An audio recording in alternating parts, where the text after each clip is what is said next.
Hello friends, good morning. कैसे हैं आप लोग? आई होप आप सब लोग अच्छे होंगे और अपनी स्टडी को मज़े में कर रहे होंगे। तो ये मॉर्निंग का टाइम है, 7:30 और 8 बजे के लगभग का टाइम है। मैं यहाँ ब्रश कर रही हूँ। और तो आप लोगों को पता ही है कि सभी लोगों का केबीएस का एग्ज़ाम अब तक हो ही गया होगा। 28 लास्ट था पीआरटी वाला, तो सब लोगों का हो गया है एग्ज़ाम। तो थोड़े दिन तो एंजॉय करना बनता ही है ना। तो मैं भी 4 से 5 दिन का थोड़ा सा रेस्ट ले रही हूँ और अपना एंजॉय कर रही हूँ अपनी लाइफ को, क्योंकि फिर तो हमें स्टडी करनी ही है।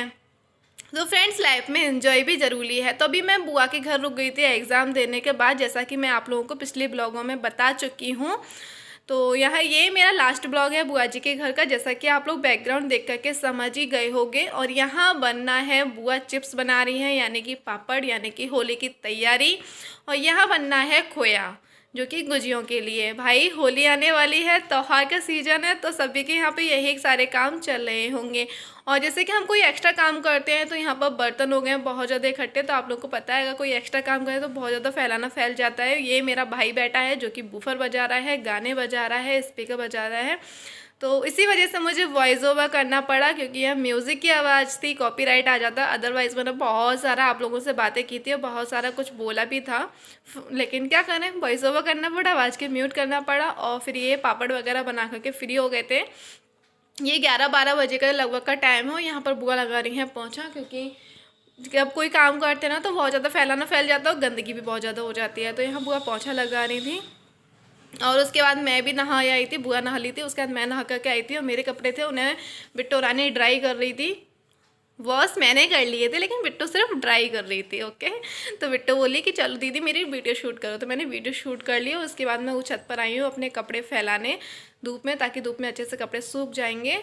और उसके बाद मैं नीचे आ गई थी। मैंने सोचा चलो फेस पर कुछ लगा लेते हैं, लिपा पोती भी कर लेते हैं, ताकि हम भी सुंदर लगे भाई। तो मैंने कोई ज़्यादा खास नहीं लगाया, बस ओनली जो गुलाब जल होता है वही रोज़ वाटर लगाया मैंने, और हल्का से लिप बाम लगाऊंगी, जिससे कि ओठ हमारे ड्राई ना हो।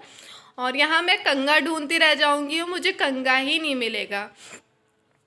पूरे घर में मैंने कॉम ढूंढ लिया, कॉम नहीं मिला मुझे, क्योंकि ये छोटे छोटे बच्चे होते हैं जिन घर में, उनमें यही होता है कि जो चीज़ जहाँ यूज़ करते हैं वहीं पे डाल देते हैं। और इससे देखो मैं 2 बार तौलिया दे चुकी हूँ टॉवल, कि बेटा डाला हो धूप में, लेकिन नहीं, देखना अभी थोड़ी देर बाद ये बेड पे ही रख देगी घुमा फिरा के, इधर हिलेगी इधर हिलेगी, रख दी है ना, मैंने बोली थी ना वही करेगी, इधर हिलेगी और रख दी।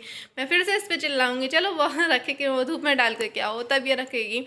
और यहाँ पे मैं बुआ से वही कह रही हूँ, बुआ कॉम नहीं मिल रहा, क्या करूँ मैं इसका। और यहाँ मेरा भाई लंच ले आया है, तो अब हम लोग करेंगे लंच। तो आप लोग भी आ जाइएगा, हम लोगों के साथ लंच एंजॉय कर लीजिए।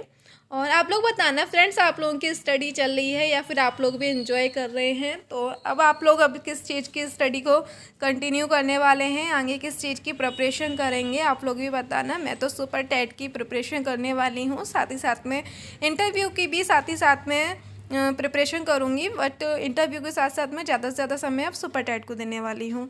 अब ठीक है, डीएसएसबी की भी वैकेंसियाँ आ रही हैं, लेकिन जो मैं मेन टारगेट रखूँगी वो रखूँगी अपना सुपर टेट का। क्योंकि फ्रेंड्स मैं यूपी से बिलोंग करती हूँ, आप लोगों को पता ही है। तो यूपी वालों के लिए दिल्ली थोड़ा दूर हो जाएगा, तो यूपी में ज़्यादा ठीक होता है। और ख़ास करके लड़कियों को बहुत सारी चीज़ें देखनी होती हैं, फ्यूचर की भी। तो इस वजह से मैं ज़्यादातर अपना सुपर टेट का ही एम रखूँगी, टारगेट रखूँगी।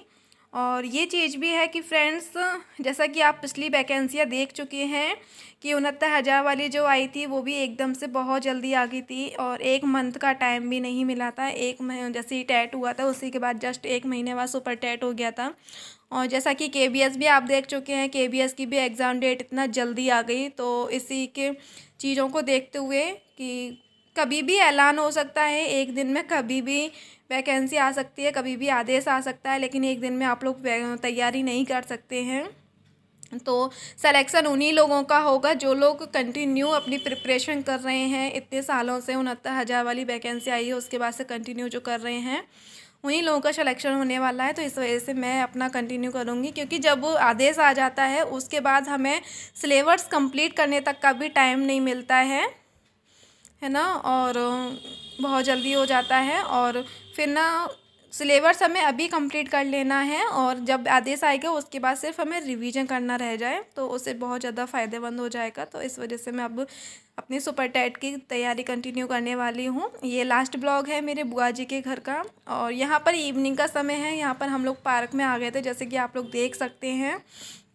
बुआ डेली आती हैं वॉक करने के लिए, तो अभी मैं साथ में थी तो मैं भी आ गई। मैंने कहा चलो बुआ मैं भी देख कर के आ रही हूँ, पार्क चल रहे हैं, अगर बुआ जा रही है तो मैं भी आ गई साथ में। और ये बुआ कर रही थी एक्सरसाइज, तो ये बुआ का साथ मैं दे रही हूँ। अदरवाइज़ मैं इतना एक्सरसाइज नहीं करती हूँ, लेकिन बुआ का साथ दे रही हूँ। मैंने कहा चलो भाई आज जब आई हूँ तो कुछ तो करती हूँ ना। तो वही यहाँ मेरा भाई है, यहाँ मेरी एक बिट्टू रानी। तो भाई बहुत ज़्यादा एक्सरसाइज करी, उसे तो सबसे ज़्यादा ज़रूरत है। ऐसे डोले शोले बनाने की कोशिश कर रही थी, पता नहीं कहाँ जाएंगी मैडम डोले शोले बना करके। और यहाँ पार्क से लौटते हुए हम लोग लेके आए थे अटरम सटरम खाना, आप लोग देख रहे हैं। तो यहाँ चल रही है बच्चा पार्टी, क्योंकि फूफा जी ड्यूटी चले गए थे। नाइट का ही समय है तो फूफा जी ज़्यादातर ड्यूटी रहते हैं, तो इस वजह से जब हम ही लोग बच्चे बच्चे रह जाते हैं फिर हम लोग करते हैं पार्टी। और बुआ भी बच्चों के साथ बच्चे ही हो जाती हैं, तो इस वजह से। तो यहाँ पर म्यूज़िक बज रहा था, इसी वजह से मुझे वॉइस ओवर भी करना पड़ा। अदरवाइज़ हम लोगों ने बहुत ज़्यादा इन्जॉय किया, यहाँ पर डांस भी किया, आप लोग देख सकते हैं।